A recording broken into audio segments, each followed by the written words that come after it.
this video, a-attend tayo ng graduation! Woo! Ay, nakakatuwa. For the longest time, hindi pa ulit ako nakaka-experience ng ma-attend or nakakita ng may graduate. Kaya ngayon, samahan niyo ako, a-attend tayo ng graduation. Kanino? Ito. Dito nga ako ngayon sa graduation ng Playpen Kids. Graduation kasi ng mga kinder pupils ngayon. Witness natin ngayon. Dito yan sa may Dubai ha. Kaya kung naghahanap po kayo ng school sa inyong mga anak, dito lang yan sa may Riga. Sa likod lang yan ng Dubai Insurance Building. Malapit lang sa Dubai Metro. Tara i-witness natin. Ito nga ang bumungad sa akin pagpasok ko.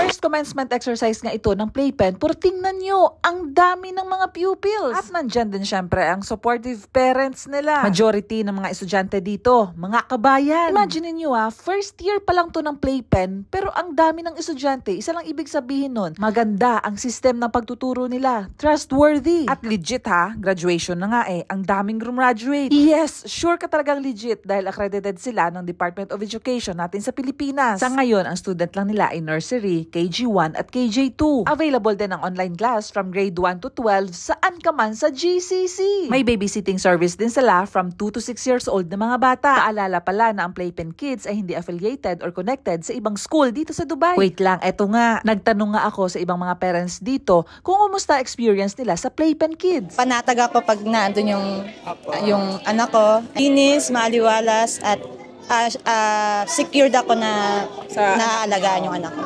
I'm very proud dahil yung anak ko po ay nag-aaral dito sa Playpen na isa sa mga magandang school po dito sa UAE. Very friendly environment po ang Playpen. They are good. We thanks for Playpen for commitments and everything. Give for Amira from the heart, yes. Sa mga staff po, nagpapasalamat din po ako dahil very friendly po sila, especially sa mga parents at sa mga kids po. Thank you for teaching us not only ABCs and other subjects also, and it's great. From the beginning, si Clara, pinasok namin siya doon. As in, wala talaga. But from the help of the teacher, which is Teacher Chai and Teacher B and Teacher Alma and the other teachers, natuto siyang magbasa, most especially English, tapos writing. Kasi difficult siyang maghawak ng pen when she started there. And then, onwards, natuto siya. Ang bilis, ang galing ng ano nila, ng pagtuturo doon. So feeling niyo po ba worth ang inyong binabayad sa Playpen? Sobra. Kaya hindi kami umalis. Nag-stay kami, nag-keep kami. Affordable ba? Sobra. Kaya yung sa mga kagaya namin na hindi naman ganun kalakihan ng and gustong makasama mga anak dito, di ba? Kasi unang-una yung quality ng education, tapos yung price ng fee, school fee.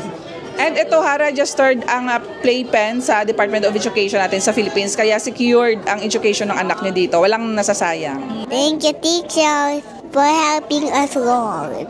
Yung sa school, kasi madali lang siya. Accessible siya dahil mapit lang siya sa metro, tsaka nasa Riga lang din naman kami nakatira. Mababait po yung mga teachers. So you think worth ba ang binabayad ninyo? Oo naman. Very worth. Recommendable ba ang Playpen? Oo naman. Recommend ko na nga rin siya ngayon. Oo nga, parang gusto ko nga ibalik dito sa sa Playpen. Thank you, Teacher Alma, For taking care of me. admission is now open for school year 2025-2026. For more information, maaari po kayong kumontak sa number po na ito. Unlock your kids' future here at Playpen.